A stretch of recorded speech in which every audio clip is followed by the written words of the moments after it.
Thokozani, Thokozani. Hotep Royals, Thokozani. Please tap the screen. Please tap the screen so we can get those numbers up there. Please tap the screen for me. Tap. Thank you. Let's go. Keep tapping the screen, guys. Keep tapping the screen. Let's get our number up. As soon as our number is up, I'm going to get right into it. I hope everyone is doing well this evening. I'm assuming that those who are in the south are asleep. If they're not asleep, they should be.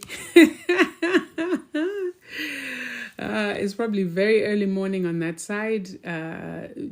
Based on my time here, it would be 6 a.m. on that side. No, not even 6. It should be 3 a.m. So, yeah. So 3 a.m., 4 a.m., people should be asleep. Unless they are awake doing witchy things.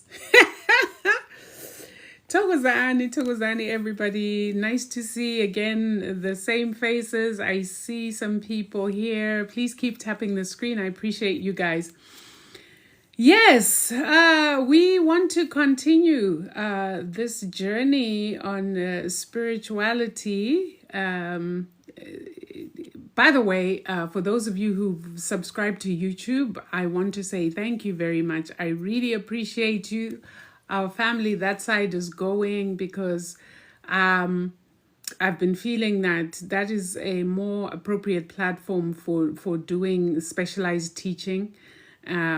And so, yeah, I really appreciate those of you who've gone. We're almost at 12K. And I know that there are YouTubers or people on YouTube. I promised that I would start a story time. You know, sometimes I can promise something and then Spirit will say, hush up, not now. So please bear with me. I would love to have started story time, but it's coming. It's coming. I think there are a lot of people, like I said, who are kind of curious about, you know, some details of my journey, and I am quite happy to share them. But when the time comes, I promise you I'll share. At the moment, I am busy with the book on ancestral knowledge. So maybe when we get that out of the way, then I will have much more time to go live on YouTube. How does one get your products? I don't know which products you're talking about, Ramps. If you would like, you can just send me a DM and you can tell me what it is you're talking about. Gogo does a whole bunch of different things. Currently, I have this was not supposed to be this, but since you're talking about my products, currently I have just a new line of stuff come up. I've got something for cognitive support that is out. As you can see, there's our logo, specially formulated for Nkanyezi healing. I've got chaga mushroom that's come out. I've also got cordyceps mushrooms that's come out. Wow, you asked for the things. I'm going to show you the things. And then I've got the smoothie greens. You know how I am so crazy about greens. Most of you see me making my green smoothie with a lot of moringa. Well, we got a nice formulation done. 9 ether beings ought to be consuming a lot of green things. A lot of green things. This is literally where we get our electrification from. We really ought not to be eating unalived creatures. Those are low frequency, and this is something a lot of people don't know about meat. Anything that has been unalived is very dense and very low frequency. The question you ask is how and why is that? Most of us don't even know the manner in which these animals are unalived or slaughtered, right? Most of us don't even know how they are taken care of or kept. Remember, too, that animals have a spirit. And so at the time of slaughter or when they are being raised, the question becomes, are they being given the appropriate nutrition? Because in some places you get cows that are being fed things that cows not to eat. Cows are supposed to eat grass, period. But now they're feeding them grains. We don't know what digestive disturbance happens to those poor creatures. Chickens are being fed hormones, they're being fed antibiotics and all sorts of things. We don't know what that's doing to their system. All those things lower their vibration. And just because they can't communicate verbally like us, we will never know. So now at the time of slaughter, what is really happening with these animals? You ask yourself. Most of them are terrified. Most of them will sense when they're being taken to the slaughter. Most of them are not slaughtered in what I call ethical means, which means ways that cause as least physical pain as possible. That pain stays trapped in that physical aspect of that animal, right? And so now what you are consuming is you are consuming whatever has happened to that animal in terms of energetically, you are consuming that. What does that do to you? It lowers your vibrational frequency. I remember there was a time I used to say, man, vegans are just so, a lot of vegans seem so even-tempered and keeled. It started to make sense to me why they were like that. Once I realized that they're not consuming unalived animals. They're not, and when I say unalived, because it is what it is. I mean, we slaughter, but we really, oh, hi guys, that's a story for another day. But I hope I've kind of captured to you why it is, yeah, this. A lot of the things that I've formulated are for women who are in their, I'd say mid-30s to upwards, sort of perimenopausal, menopausal, postmenopausal, because our bodies change. And I'm going to do a video where I talk about the different phases of womanhood spiritually and what it means in terms of impact on our bodies and also our spiritual responsibilities at each stage of our development as Indlovukazi, right? As goddess. That's not even why I came here. Why I came here today is I wanted us to talk a little bit about how, like, the question is, like, what is or who is the best spiritual teacher, right? And I want you to just hold that question because the answer is probably not what you think. And I'm here to tell you that experience, life experience, is the best spiritual teacher. Life experience, please tap the screen, guys. Life experience is the best spiritual teacher, right?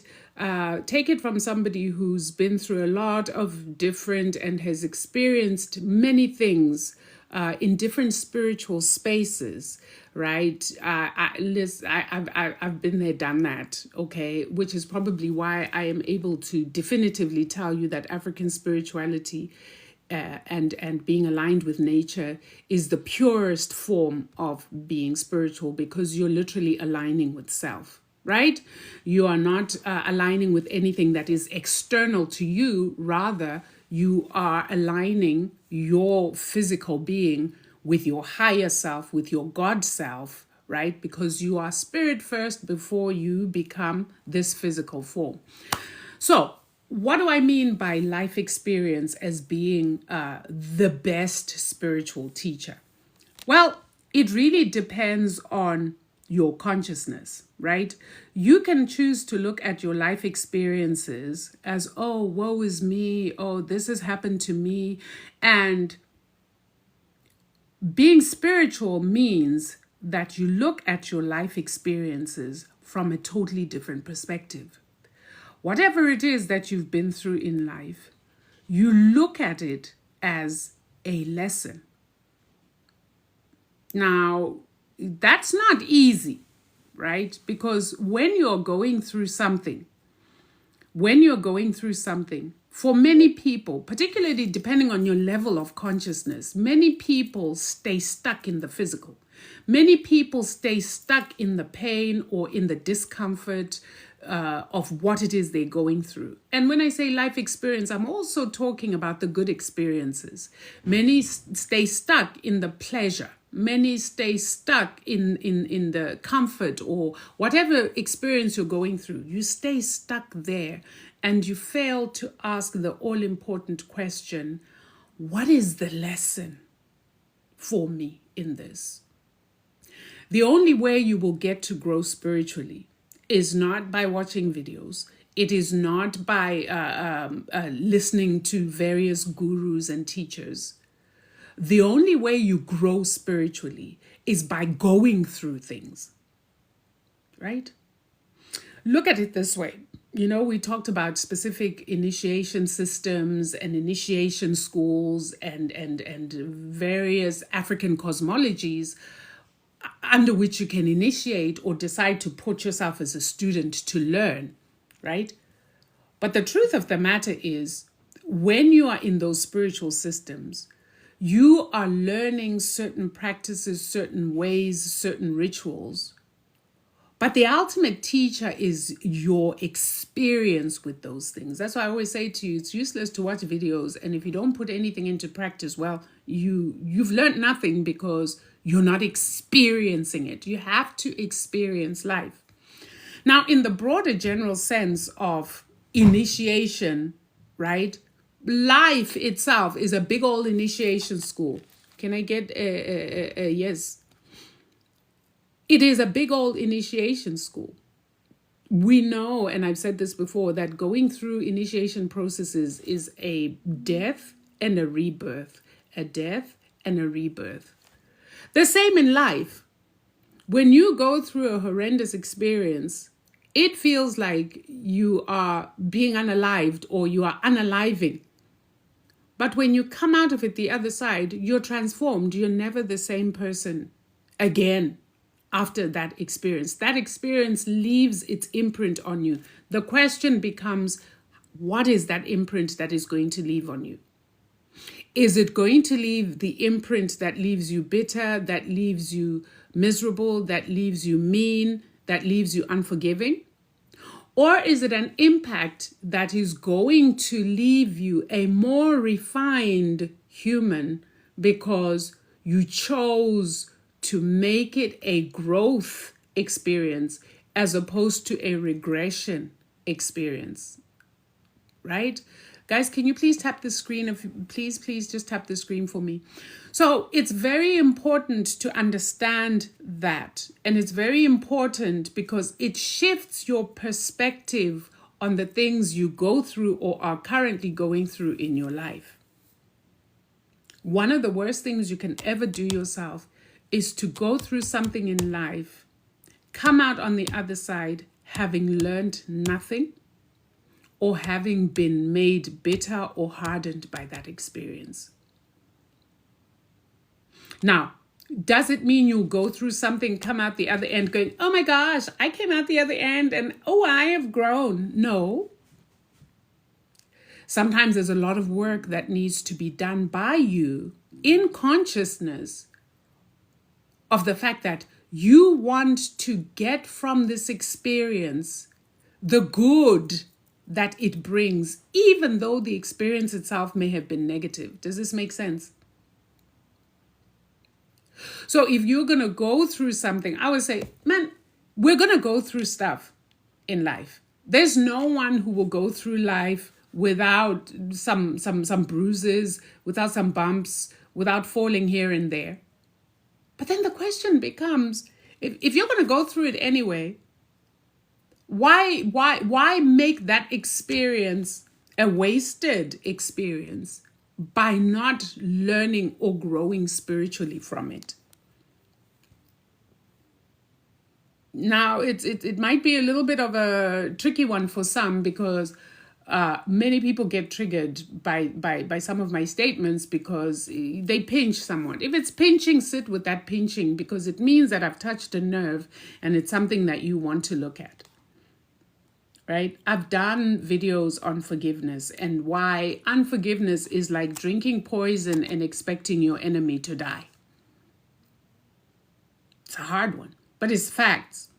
When you are unforgiving, I didn't say forget, I said when you are unforgiving, you're literally poisoning your spiritual system. You're poisoning even your physical system, because your physiological responses to bitterness, to anger, to holding a grudge mess up your hormones, and you can make yourself sick.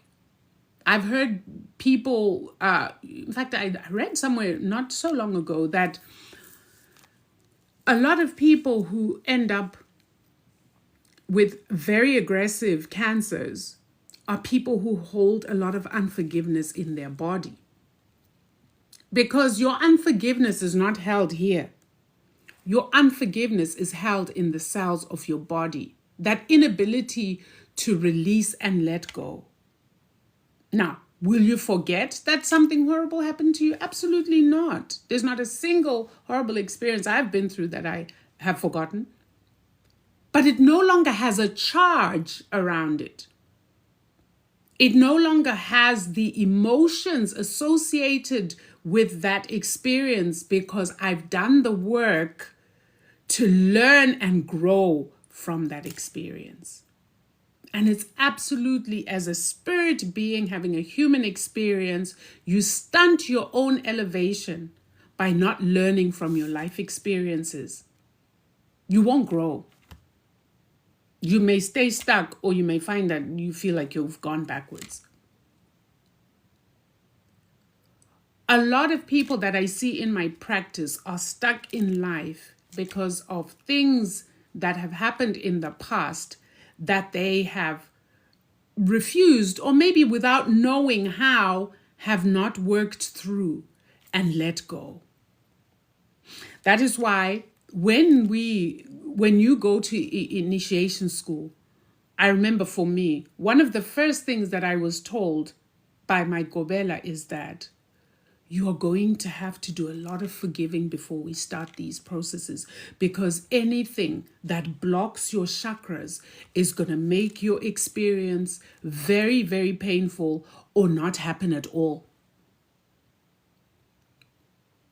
That was a big one, because I was like, okay, I'm going to initiations, I'm going to be a Sangoma, and no.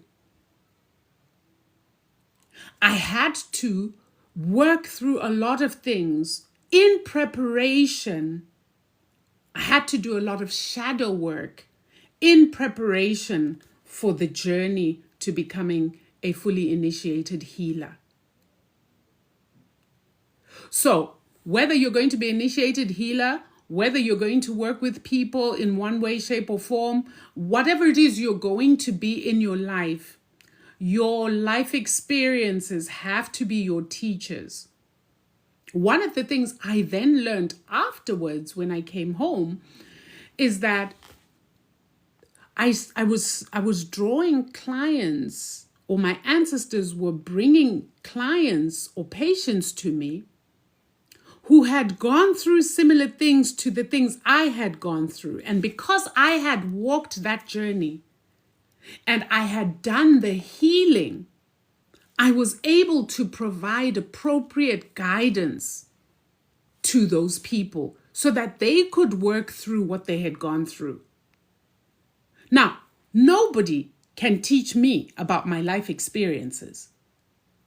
So if a woman came to me and she was talking about how she'd had a miscarriage and I knew nothing about that, how was I going to effectively assist her with her journey to healing and to making sure that this spirit was cleansed properly and elevated? Are you hearing what I'm saying? If I'd never had a situation where I'd had to forgive, say, my father for something, how would I help the client who comes, whose life is stuck because of a deep father wound and a deep anger towards her father, if I had not gone through that experience and then done the work to understand and to heal from that?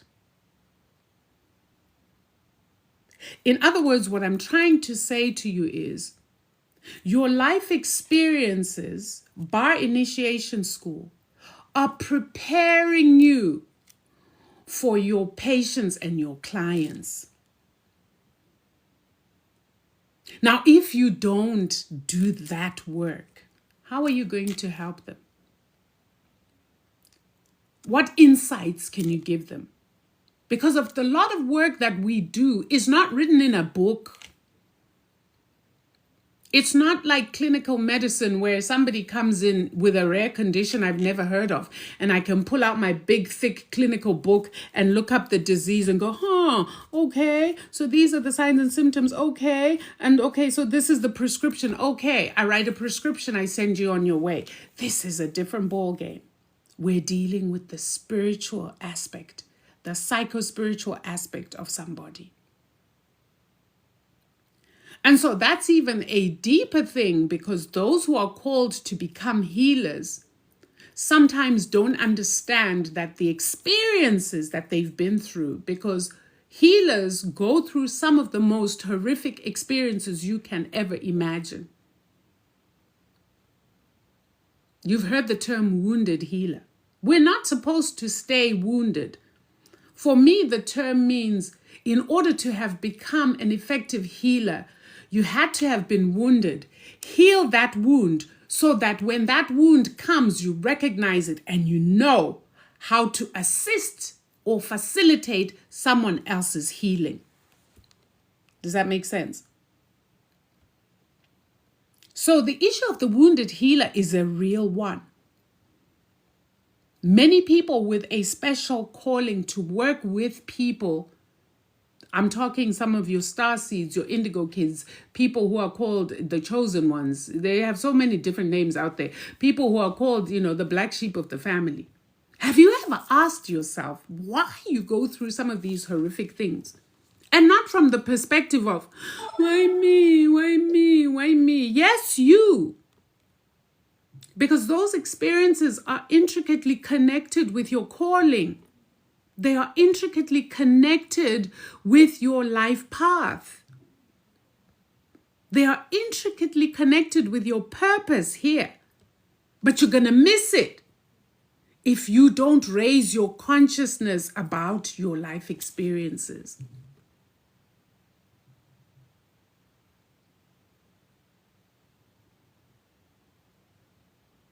I've had many people who come to me having been through some of the most horrific things, and they're looking and saying, why would, and some reference that God, why would God allow me to go through this? I'm like, no. When you signed your contract and agreed that, yes, I want to be a healer, that came with the package, because vele, you are supposed to assist people who are going to come to you on their knees, bruised and battered, having been through what you've been through, for assistance. The caveat is, did you learn from that life experience yourself? Because you're of no use to anyone sitting in your wounding. You're of no use to anyone sitting in your pain. You're of no use to anyone sitting with your grudges and your anger and your unforgiveness. How do you walk? Because really, at the end of the day, all we are doing as spirits having a human experience is trying to walk ourselves back home. How are you going to be the facilitator of someone else's walk if you have not engaged in your own?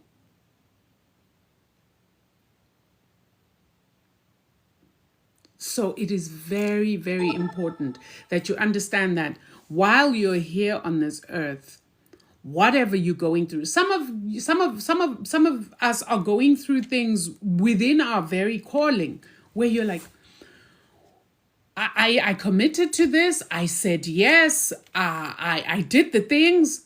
Why am I experiencing this? Well, you're experiencing it because that is growing you. That experience is growing you as a healer. That experience is expanding you as a healer. Sometimes the things you go through, when you come out of it, you're able to have compassion and empathy for whoever then comes to ask for your assistance. What is empathy? Empathy is very different from sympathy. As a healer, you can't just have sympathy. Sympathy is when you go, ha, ha, ha, and then do nothing. Empathy is when you are moved by someone else's plight to dig deep within yourself to find a way to assist them, to find a way to walk them out of that dark place into a place where they're strong enough to walk on their own. Empathy is what assists you to sometimes become a crutch for somebody while they're hobbling along until they're strong enough to keep going on their own. You can't have empathy and compassion if you don't know that experience. There's no way. There's no way. So some of our experiences as healers are really like, they feel bizarre because you're like, I'm all here minding my own business. Why is this happening? Like, I'm over here doing the things. Why is this happening? It clicked to me one morning then. Okay. I cannot be a stagnant healer. And while I cannot assist with every single problem that is on this planet that people go through, there are certain things that I go through that I know as I come out of it and as I heal, I am going to do what? I am going to be able to assist the next person effectively. Not because I'm winging it, not because I'm, thinking it might be this way or that, but because I know. Spirituality is about knowledge. You have to know. How best do you know something? Especially spiritual. How best do you know something spiritual? You have to experience it.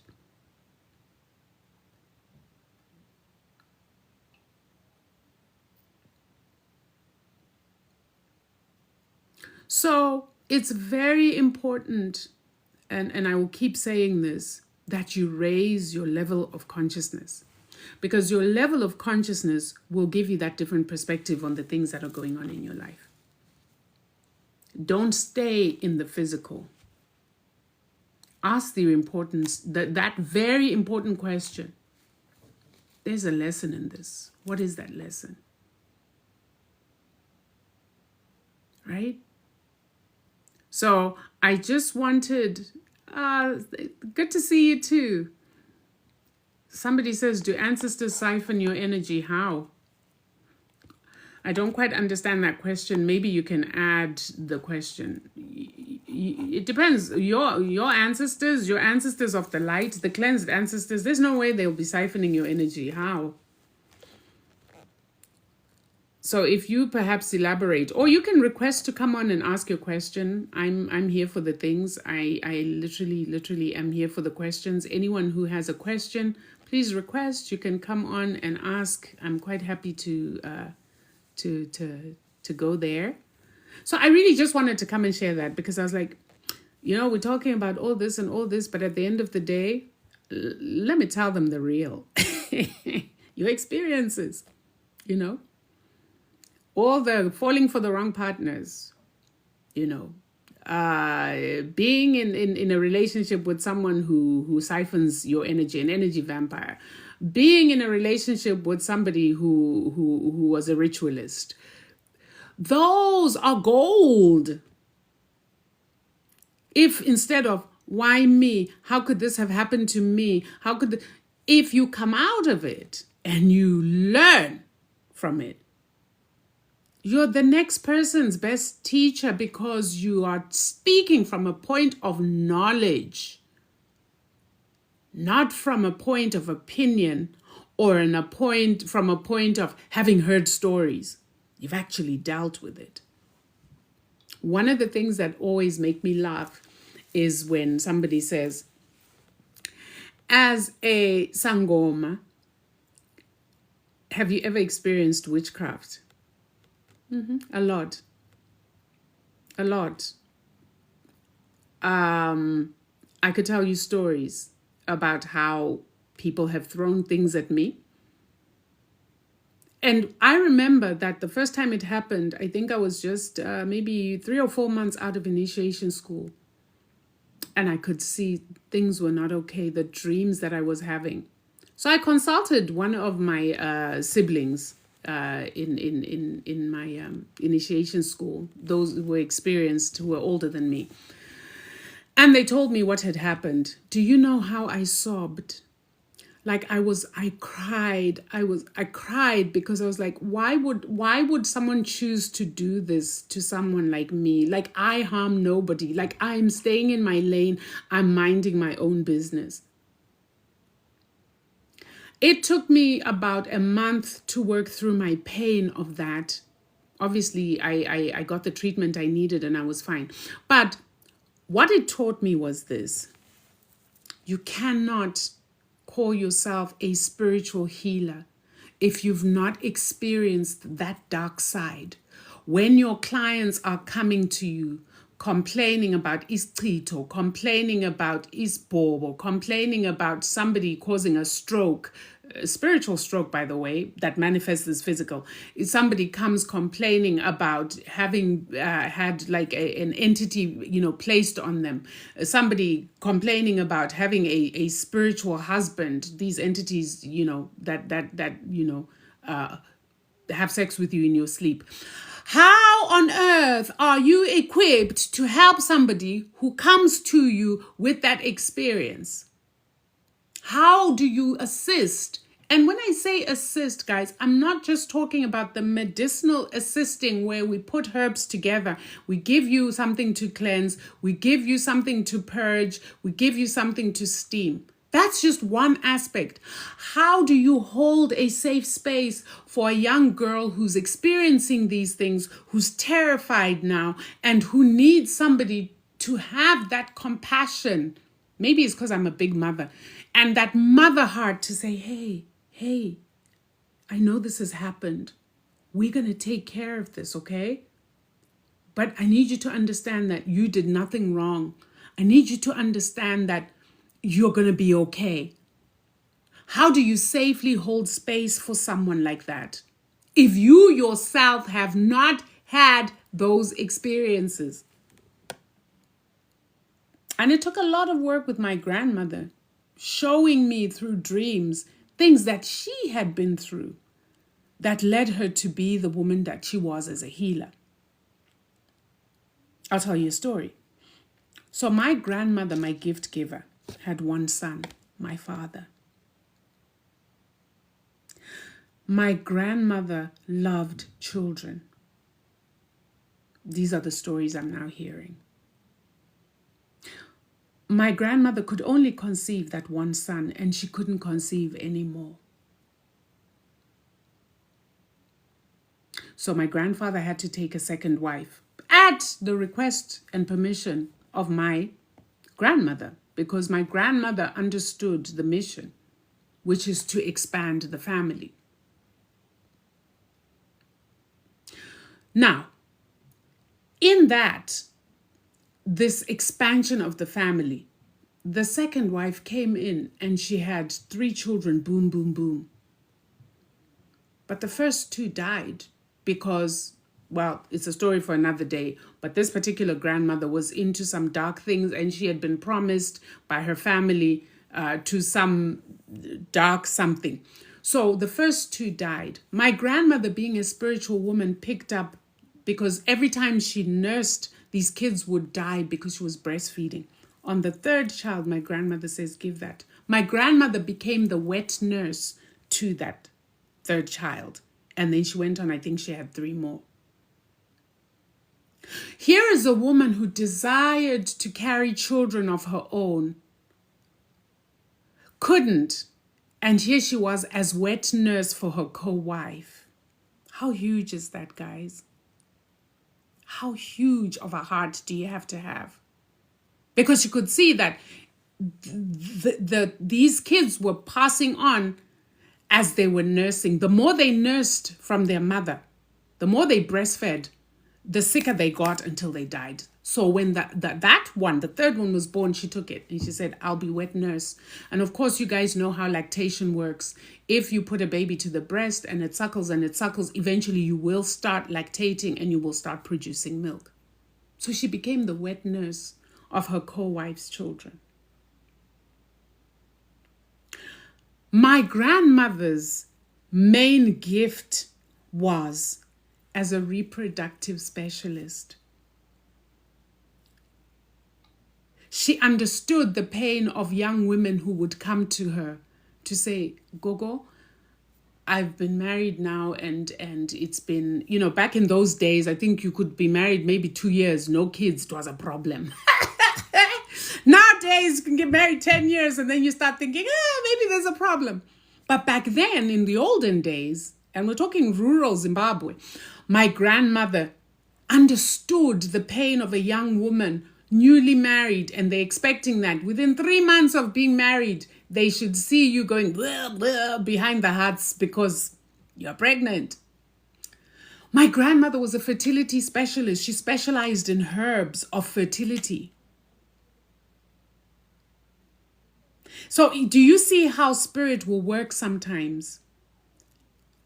The very thing my grandmother desired for herself, she didn't get, but she ended up assisting thousands of women to have children. My grandmother used to deliver babies. My grandmother knew how to turn a breech baby so that the baby would be born naturally, no C-section. No going to hospitals. And back then, I think the nearest hospital was hours and hours away. My grandmother had the gift of, if you had, say, 3 boys and you went and you said, Gogo, I'm now thinking that maybe I would like to have a girl child.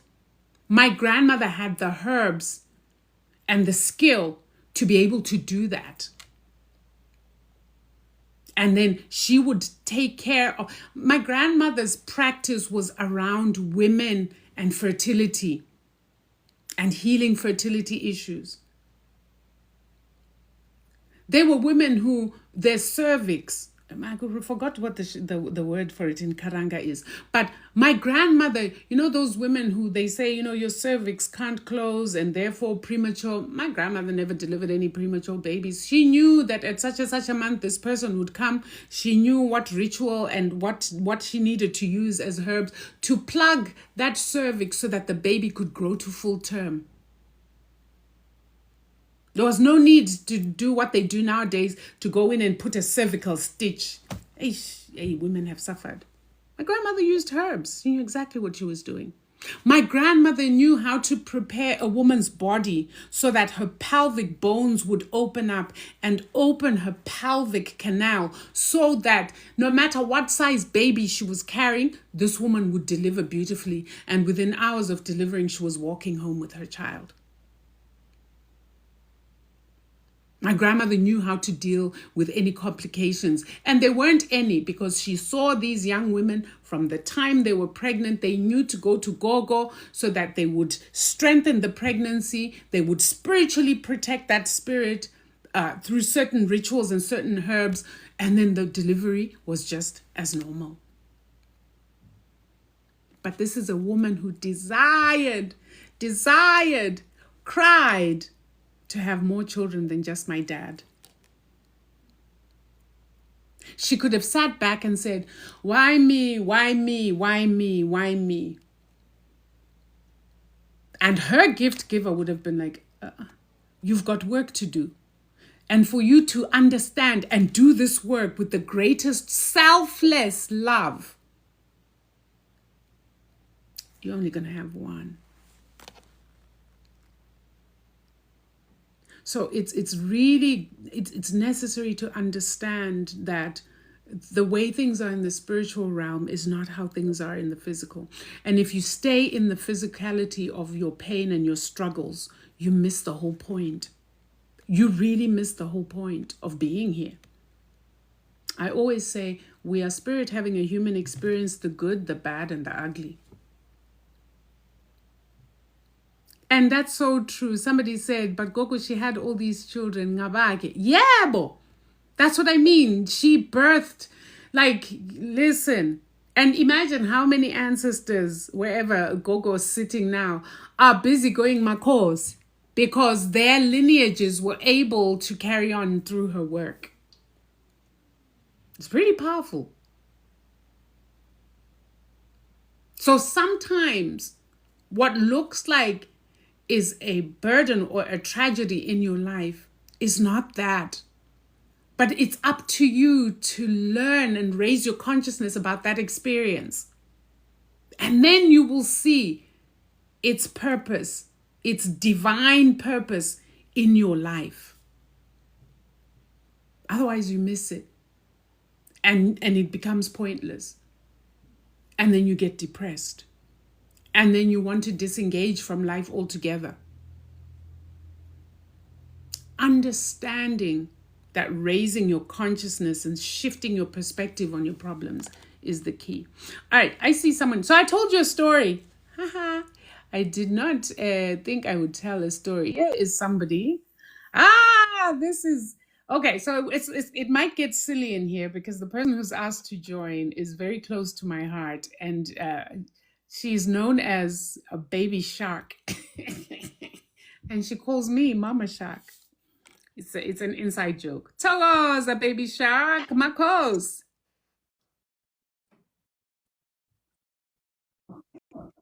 Emakosini. Are you muted?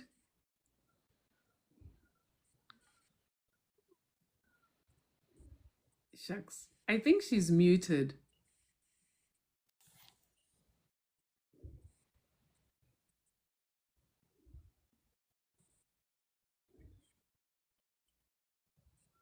Okay. So let me accept Jojo. Hey Jojo, Togos. Hi, how are you? Good evening. Good evening. How are you? I'm feeling blessed and I'm listening to what you're saying on the live, how we go through certain things that we should not, take it so hard, but as a lesson which would help us grow.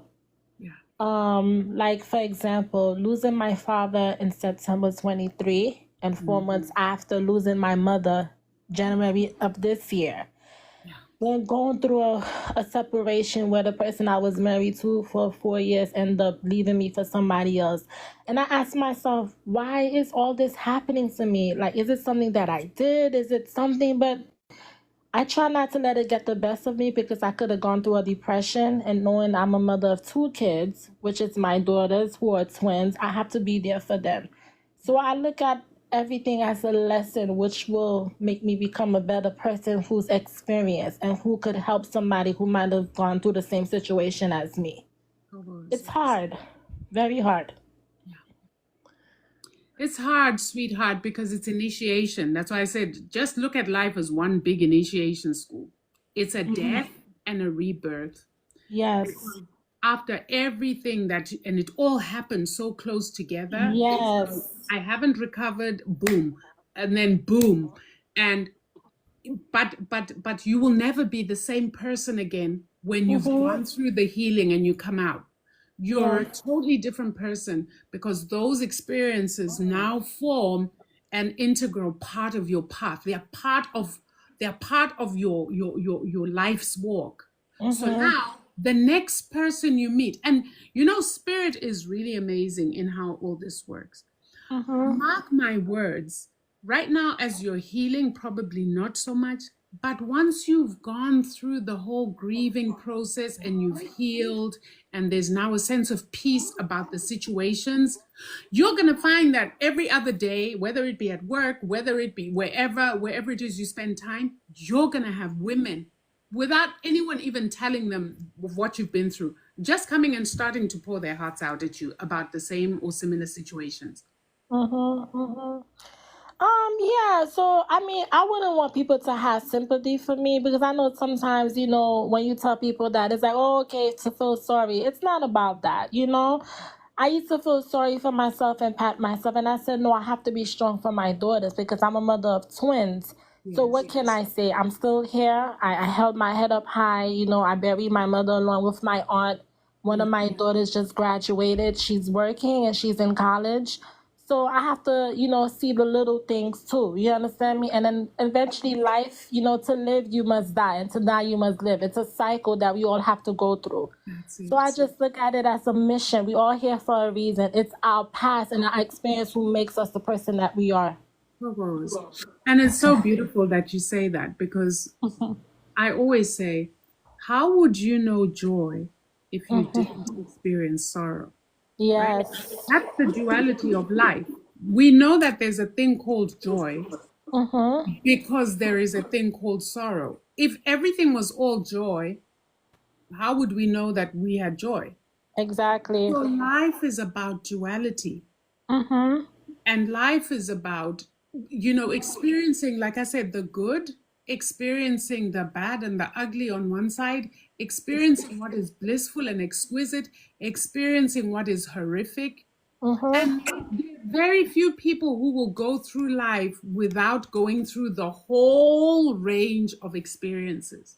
So you see, your daughter's graduation is because of what you've been through, it's such a beautiful, sweet moment that's made more sweeter because you've just been through so much. And it's also what gives the balance and perspective, so that it's not all gloom and doom. But hey, you know what? There's joy too. So somewhere we find the balance. Duality is about finding that balance. Yes. And Thank you. nothing ever stays the same, Goddess. Nothing stays the same. If there's anything that is really we can be certain about this life, is that change is constant. Yes. Yes. So, Oh my gosh. yeah. So we roll with the punches when they're coming. We flow with that river when it's rolling. And eventually that too passes. And like you say, the question becomes, how do you emerge from it? Yes. Do you emerge bitter and broken and sour? Or do you emerge stronger, more beautiful, wiser? No, thank you for coming on. I really appreciate it. Thank you. Anytime. Yeah. So, Makosi, are you here? Makosi Tembegile, are you here? No, I think I think she literally has problems. Who else wants? Hutton. Is it Hutton or Hugh? It must be Hutton. Hutt is Hutton. Togoza, how are you? Linjani gogo linjani? Awu siyaphila khehla, ninjani nina? Ngiyaphila. Ngaze ngamthanda ugogo that you described. Nkosi yami. Ooh, she was, I only knew her for very few years in my life, but she was a powerhouse. She was, one of those. Mina, I beg to differ gogo kancane ukuthi she had one child. I think bonke labo ngabakhe, and she will have to actually ngiyabona nje the fact that she had a hand in it, maybe she was given one because she had to facilitate probably hundreds or thousands to come through. How was she going to do that if she had a big family of her own? It was her hand that was blessed. So ngikho mina ngithi ngabakhe bethanda bengathandi. By force, they are her children. No, I Yeah, hear Gogo. you.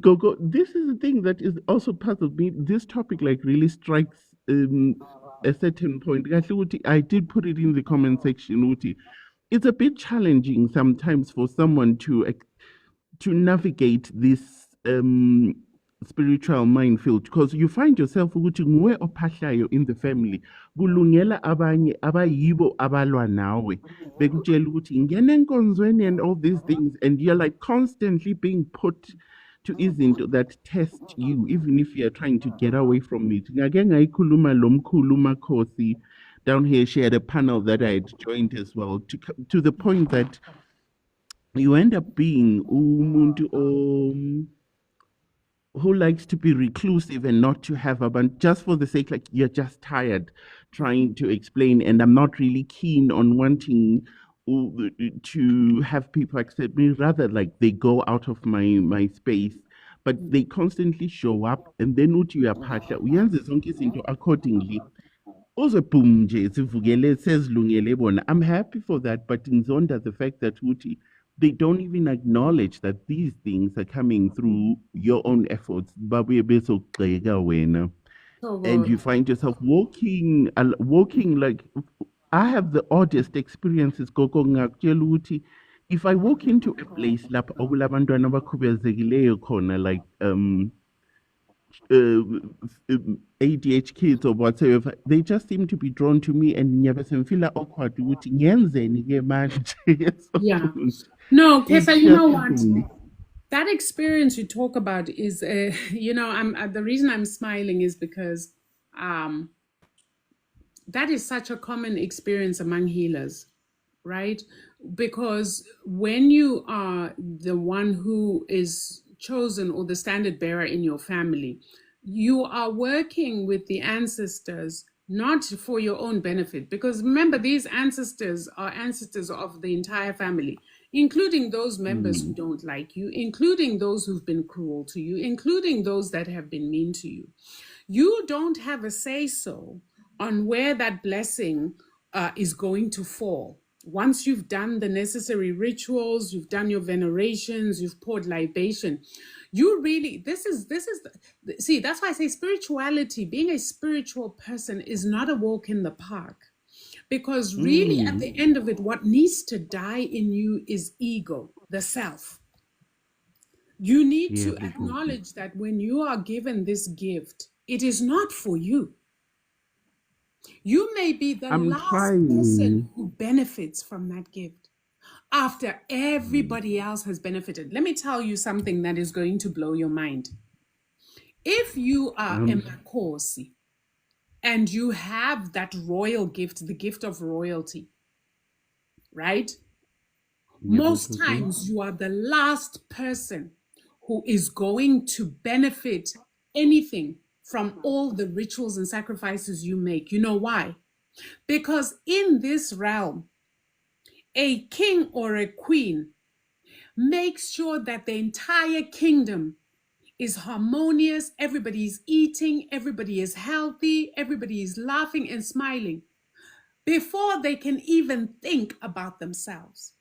That is the traditional role of a king. Not this nonsense we're seeing now with these kingdoms that are in shambles post-colonization. Oh no, now we create lawo So the gogo la. reason why you are going to experience or see any benefits of your spiritual work, while you see that you're doing this work, but everyone else around you is benefiting, is probably because you have a Makosi spirit. Now, I'm not here to slatluba you, but literally that is the pattern with those who carry a Makosi spirit. No, I appreciate it, Gogo. I'm sure you launch into Uhlahlula, but I was just trying to find out from someone on experience, because Gahle mina Gogo, I'm not really, I don't consider myself ukuthi I'm like, I always look out for like umkhulu makhosi down there, yourselves, when your lives are here, to come and get a bit of knowledge, because Gahle, I know ukuthi I'm not angila knowledge yakhona Gogo. I just really terribly rely on my instincts, and when it comes to this, I understand, and I'll be happy ukuthi balungelwe into zabo. Into engingayithandiyo particularly ukuthi khona in the process of doing that, balwa nawe. It's like Yeah. they're testing you. Yeah, but that's also part of it. Is your love conditional? That's the big question. Is your love conditional? Because our higher calling, and if you're a spiritual person deeply engaged, you're always called to the highest form of love. Meaning, even while they come against you, are you still able to go on your knees, burn impepo, and ask? Because you could Gogo, I'm literally not say, you yet know what, there. I'm not doing this. I'm a work in progress. Yes, we all I'm a are work in progress. all of us. That's why I said the highest calling, because it's an aspirational calling, which is very difficult to achieve as long as you're still in this human flesh. and ruled by this Yebo. human mind. But that is the Yeah. highest calling. I'll keep striving. Thank you, Coco. Thank you so much. Thanks for coming on, Kesh. I appreciate it. Maybe you can drop off Always here. Togos so that someone else, because otherwise it gets too heavy. Makosi Tembegile, are you able now? Makosi? She still can't. Togos, our boss lady, nice to have you. Guys, please tap the screen. Please tap the screen. See if we can get more people to come on and to see if they have questions before I sign off. Well, basically, what we talking about is what we're talking about is the best spiritual teacher. And basically, the summary of this is that life experience is the best spiritual teacher. So, yeah, I tried to drop her. I don't know what's going on. Maybe I'm the one who doesn't know what I'm doing. But it seems like it's stuck somewhere because when I look up, it looks like there's a cross, meaning I dropped her already, but I see her icon is still here. So, and someone's like, Auntie, so good to hear and see you. Hello, Angelique. It's been so long. It's been so long. It's been too long. Thokozeni. If I don't get any more requests, guys, we're gonna say goodbye. I think I've been here for enough time. Anyone else? Angelique, I'm thinking of opening the Sacred Women of Embo again. I was talking to Monica the other day. Oh, look at me. Thank you. Thank you so much. Thank you for that. So, anyone else? Anyone else? Any other questions? I'm not seeing questions. I'm not seeing questions in the comment section. So I'm taking it that we don't have any more questions. Yeah, so like I said, life experience and your perspective, which is assisted by you raising your consciousness. That is what will assist you in being able to look at, the most challenging life experiences and learning something from it. David asks, are you a lawyer? Why? Hey, why would you ask me something like that? David, why? Why would you ask me if I'm a lawyer? No, David, I'm not a lawyer. Do I sound like a lawyer? This is so funny. No, I'm not a lawyer. Oh my God. Thank you, Miss Virgo. She says she loves my stories. No, I'm gonna do proper story times when it's time. Like I said earlier on, that I promised story time on YouTube a while ago. I promised it when we got to 10K. Now we're almost at 12K, and I will still do story time. I promise you, it's coming. I just have to, like I've told you before, I don't make my own unilateral decisions. I come as one, but we are many. So there has to be a conference call about when I can go live with my story times. I have to know what I'm allowed to share and what I'm not. If it were up to me, I'd give you guys the whole thing. Mind you, I don't know how many stories that I would have, but yeah. So I have to toe that line, because if I move on my own accord, my phone might blow up, or or I might think we're live, and then the whole thing is just blank, and everybody will be like, Gogo's got the live button on, but we can't see or hear her. Yeah, they do stuff like that sometimes. In fact, it's happened to me a couple of times when I think they thought I was oversharing. So anyone else? I've got Mkulu Magadla here. This is one of my... Okay, so guys, I have to tell you about Mkulu Magadla. He may not like this, but he's gonna have to grin and bear it. So that is one of my siblings. from initiation school, and he and his wife are like, they're my family basically. Like I could keep talking about them forever and ever, but you know, like I said, I don't want to put him on the spot. He might have even run away from me now. But my God, I come back. I don't see him anymore. Yeah. So guys, if there are no more questions, maybe I can go, you know, until next time. Like I said, I really just wanted to come and talk about life experience being the best spiritual teacher. And if you are just coming on and I'm about to, are there certain foods you're not allowed to eat as a healer? That's a great question. The thing is, it depends. There is no blanket statement. I know that I started off talking about low vibrational foods such as meat, right? And I was just giving in general that's why you find a lot of spiritual people are vegan, or at the very least, they're vegetarian. And I explained the energetic process, why we say these animals or these unalived animals are low vibrational, right? This is when I was talking about my super greens, which if you are in the diaspora, you can get these at nkanyezihealing.com. They're all there for you. So that is it. Thokoza Kehla. He's finally greeted me. So yeah, somebody asked if they could ask a question. You can kindly request and come on. It's probably easier that way. Whoever wants to ask a question, please come on. The only reason I was going is because I thought we were done. So to answer the question about foods, sometimes it depends on your entourage. I know that there are people who eat fish, seafood. I know that there are even some people who eat pork. I don't know how that works, but they are. For me personally, there are things that have been removed from my diet systematically, and sometimes very violently so. Like really, really like cramps and like, because I didn't want to heed the subtle warnings. And there are also situations where if you're going through an elevation, your body will reject certain things, or your appetite for certain things will just go.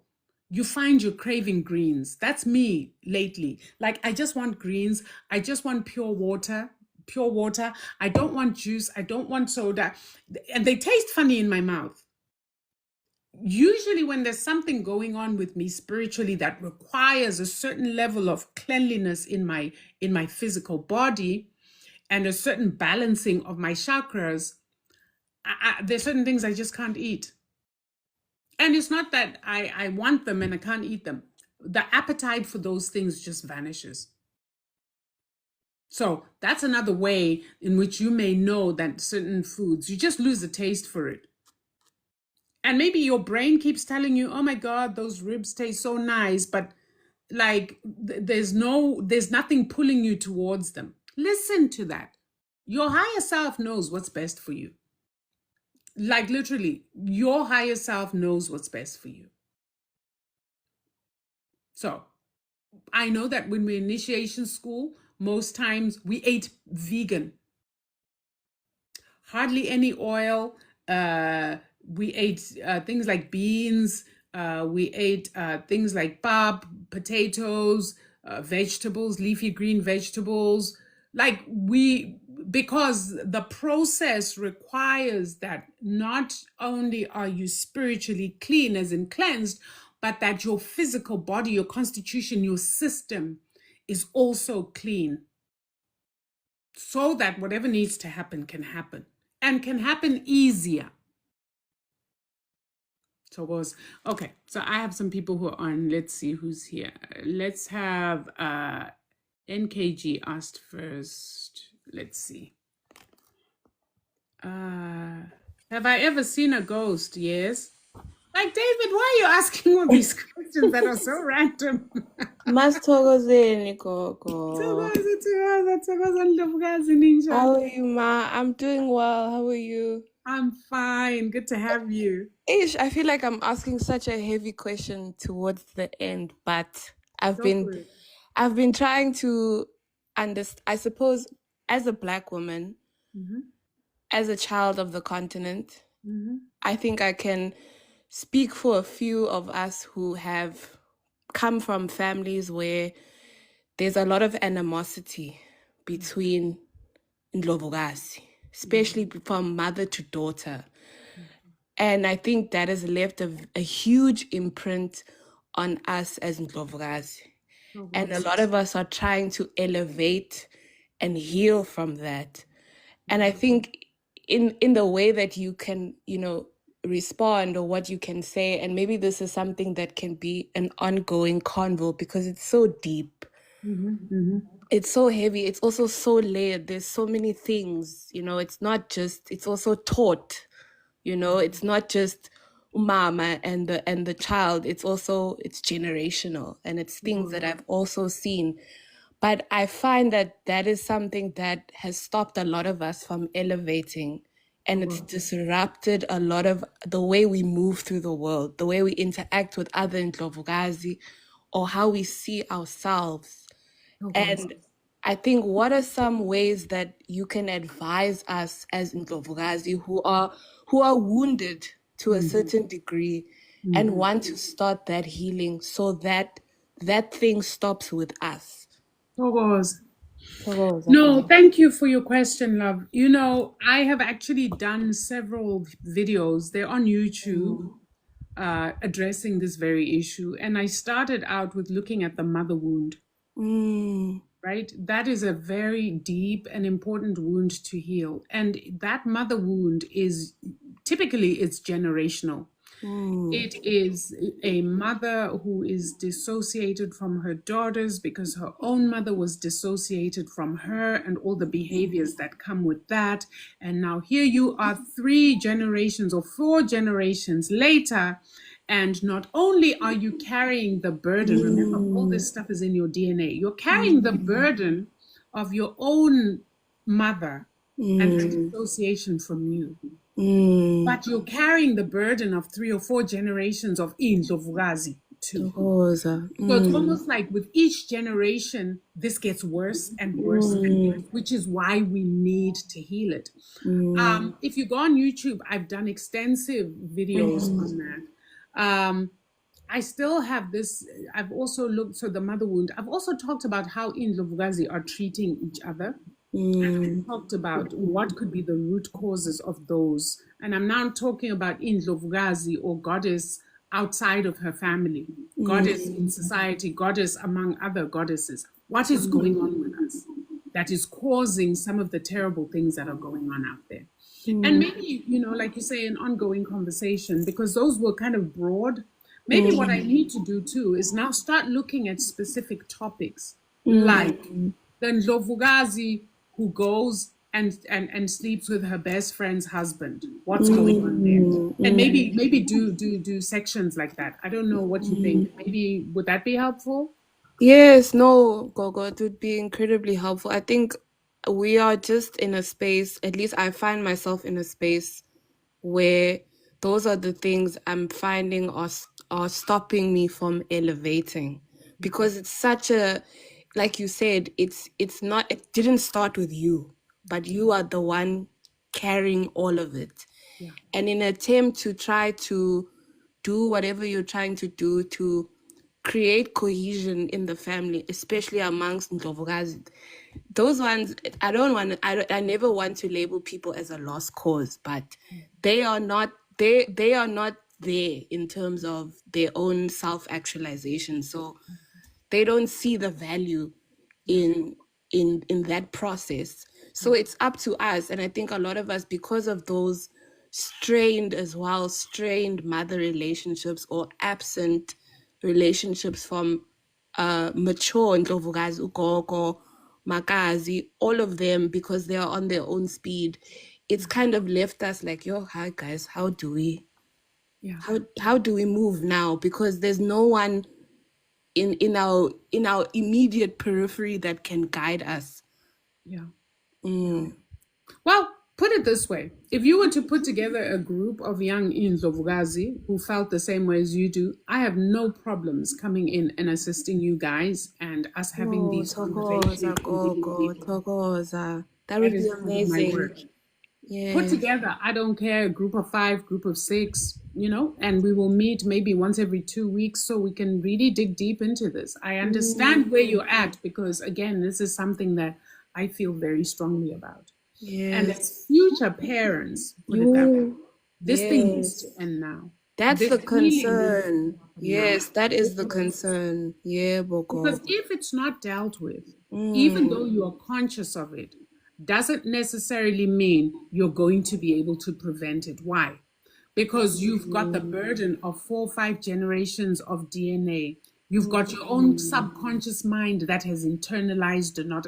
When you become a mother, some of the things you're doing, you're not even fully aware of. Mm. So it just becomes this vicious cycle, this repetitive cycle that accumulates more toxicity and more toxicity. So being able to sit with it, name it, look at it, and dismantle it and deprogram your subconscious is essential. Yes. Yes. And then after that, you see it a mile away that, okay, there goes that thing. And then when you have your own kids, you have reprogrammed your mind to be who you were supposed to be from the beginning. Yes, Gogo. Because I remember Umkulu said, and I think I heard someone saying, when we are born holding something. That's it.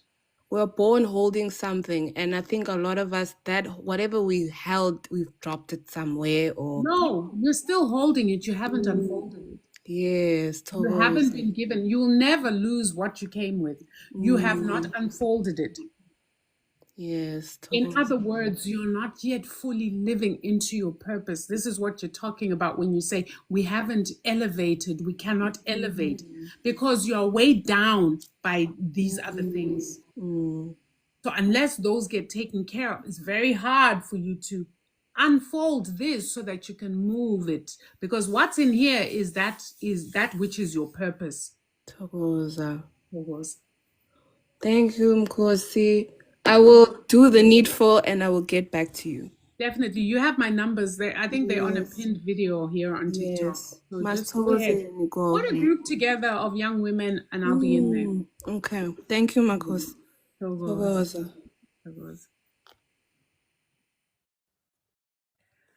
All right. Family, I don't see any more questions and yet there are 62 of you. What am I supposed to do? Just say goodbye? It's so hard to say goodbye. No, it is hard to say goodbye because there are many of you who are here. So what do we do? What do we do? What do we do?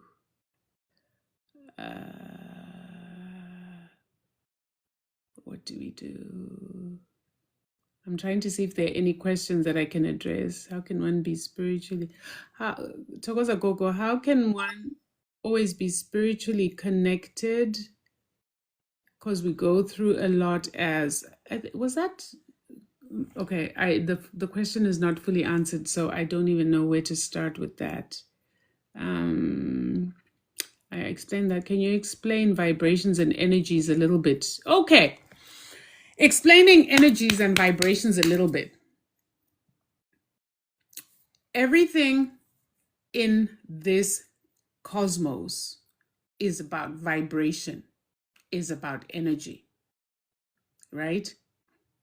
You sitting there are a ball of energy. Your spirit, your soul is energy, which is of a particular electromagnetic frequency, a specific and unique, meaning your soul is unique to you, right? My body has a vibrational frequency, but because my body is dense matter, its vibrational frequency is very low compared to the vibrational frequency of my spirit self. Does that make sense? Right? So when we talk about electromagnetic frequencies that created the earth, boom, we're talking about these guys who are called the Neteru, which is an ancient Kemetic term for those in nature. So that is the simplest way I can explain that. I hope you understand. So your ancestor is an energy, an electromagnetic frequency of a specific and certain level. That ancestor of yours has a different vibrational frequency from my ancestor. That is why we can never, I can never phahla your ancestors, because their vibrational frequency and mine are different. Because there were spirits that were once in human form, we can call them by their names, by their itakazelo, and they are able to respond to you, their child, whose electromagnetic frequency they recognize is aligned with their own. Does that make sense? So when we talk about your ancestors hearing you, even you hearing me, what you're hearing in your ears is the vibrational frequency. It's certain vibrations that are coming from my voice box as I speak, and you are interpreting them in your brain as words. Therefore, you understand what I'm saying. It's just science. And our ancestors, our ancient ancestors, understood this science well. And they gave these unique vibrational frequencies certain names, like uNomkhubulwane, uMvelinqangi, uQamatha, uRamasedi, uMvikelikazi. They gave them these names because they had to find a way of making what is esoteric and unseen to the naked eye understandable. Does that make sense? Our ancestors were genius. What is genius? Genius is taking something that is very complex and making it very simple so that even the farmer in the field would understand that how isikhathi sikaMvelinqangi, meaning we are at the beginning of the year. He's looking at the rain. It's starting, the clouds for rain. It is spring, it's September. He's looking at his fields. The new grass is coming. He knows it's now time to work the land. The months of our African calendar, even the 12 months, they all had a name, right? So, in isiZulu, September is uMandulo. What is uMandulo? It's about renewal, Mandulo, right? In Sesotho it's Lwetse. In Ndebele is Mpandulo. In Siswati is Nyoni. Why Nyoni? Because there's a certain bird that appears in the sky in September that is never around all the other times. Probably because it's moved to, during winter it moves to the northern hemisphere and then comes back when it's spring to the southern hemisphere. So Nyoni. So our ancestors had ways of taking these complex scientific things and simplifying it so that everybody could align. I hope I've explained that. By the way, if you don't have your African calendar, I don't even know what y'all doing. If you are in the diaspora, you go on gekdiaspora.com. You will see the link for lulu.com. You can get an e-book if you want an e-book. Those in Africa, you're probably better off getting an e-book. You have immediate access to it, because the shipping to get it to you might be a bit much.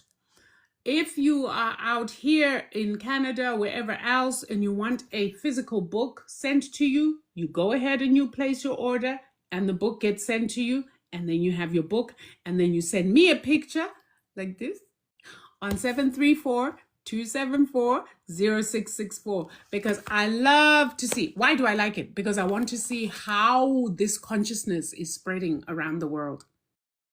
And I think last time we did a live, I did a count. I think we had 52 countries.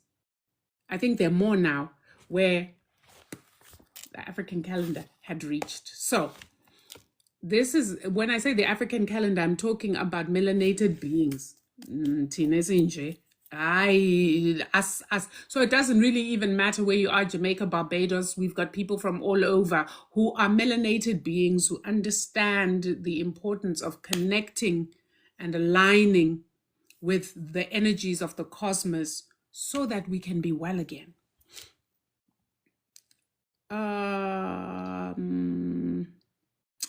Mkhulu, can you explain? So I've done that. Are there any other messages coming through? No. Grand Rising family. Yes, Grand Rising. Let's see. Yes. Did I explain well? Yes, I hope you got the frequencies, but family, I think I'm going to say goodbye. I have papers for Kemet University of Truth to grade. Can you believe I'm grading papers? So I have to go and grade some papers, some assignment papers for our students. Takoza, why is there more spiritual enlightenment these days? Oh, that's a perfect question to end this off.